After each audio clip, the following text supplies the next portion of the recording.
Police raids in Germany and Austria against Islamic terror cells. Welcome, ladies and gentlemen. In Germany, in the state of Hesse, in the Frankfurt area, about 1,100 police officers raided and searched about 33 objects, houses, mosques and so on, and arrested one terror suspect. It's a Tunisian guy who's accused to commit terror attacks already in Tunis, and he came to Germany, well, as a refugee, and he seemed to plan a terror attack, so the police did arrest him. Also in Austria, in Vienna and Graz, about 800 police officers raided several houses, homes and mosques as well, and did arrest about 14 people. Both raids are not directly connected to each other.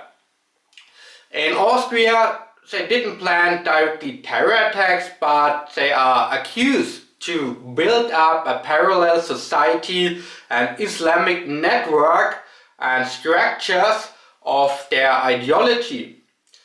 Those both cases, as I said, are not connected to each other, and they are also not connected to each other to the arrest of a 17-year-old boy in Vienna who planned a terror attack on the metro station there.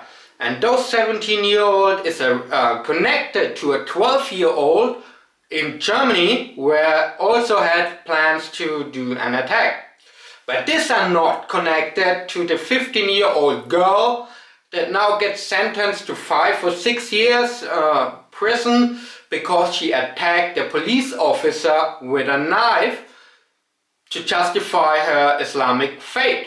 And those cases are not connected to the terror attack in France at the Louvre, where a guy started to attack soldiers and screaming Allahu Akbar. And those cases are not connected to the arrest of a 12-year before the Christmas time that planned to do bombing attacks on Christmas market in Germany. And well, you know, those cases are not connected to the terror attack in Berlin, where some guy also drive with a truck into a crowd. Nothing of this all is connected, they tell us, and still it is. The one common thing is Islam. It's not Buddhist, it's not Hinduist, it's not Christian people. It's always someone who's screaming Allahu Akbar. Does it mean all Muslims are like that? No, of course not. But we have to face the reality that there is something going on with Islam. Nobody of us is complaining about Chinese people or Indian people. They don't do anything to us, but still they're different. So it doesn't, and yeah, this is how it is, you know, guys. And this is something we face now. It's those lone wolf operations and networks of individuals or small groups that are not directly connected, like the Al-Qaeda strategy with the operation that is carried out. No, the new strategy is lone wolf cells with, as I said, individuals or small groups that plan and commit their own terror acts or plan to establish their own parallel society structures. And in the future we will have plenty more of attacks. I said after the Charlie Hebdo massacre and attack in France, after the Bataclan massacre, nothing will change, and unfortunately I am right. Because we got carried away by political correctness, by being too naive with multicultural and cultural Marxism, that we think now, or some people think, they live in a safe space.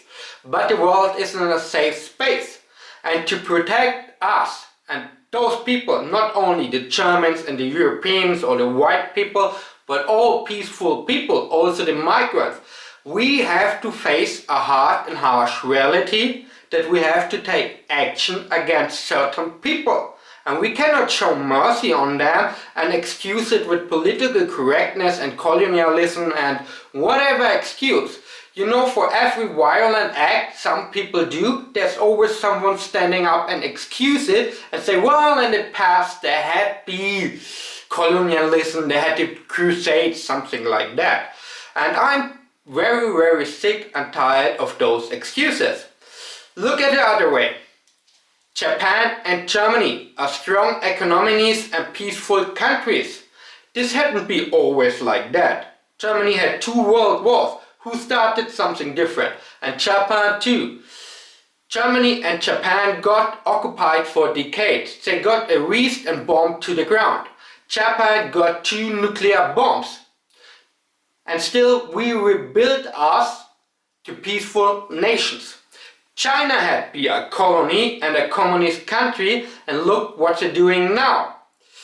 India had been a shitty place. When I did grow up, people always said, well, eat your food, the people in India, the kids have nothing, they are starving. And now India is a nuclear power with IT, super smart people. There are former colonies that did develop well. Why isn't it that the Middle East can develop that well? Say, excuse with the Crusades, with colonialism, with oppression and stuff like that. Germany got occupied, Japan got occupied, China had been a colony, India had been a colony, Hong Kong had been a colony. Those countries, those people did develop well. So I'm sick and tired of those excuses. Because some people, as it seems, just want the violence, they want the hate, and they want to live in this agony and spread and always point the finger on others and say, it's your fault that we are down. And you see with those Muslims and with the Islamic terrorists, they are fanatics, yes, but we will and have to fight them. That's the only solution, and we shouldn't show mercy and tolerance to them. And it's a pity that many Muslims put more effort into blaming the West and the USA instead of standing up against their own oppression, against their own fanatics inside their own societies. And as long those people don't raise their voice, as long it's us who are the victims, who get the terror, we have to make a stand. And we should get rid away of the wrong tolerance to make a stand. Till then, guys, stay safe, thanks for watching, and cheers!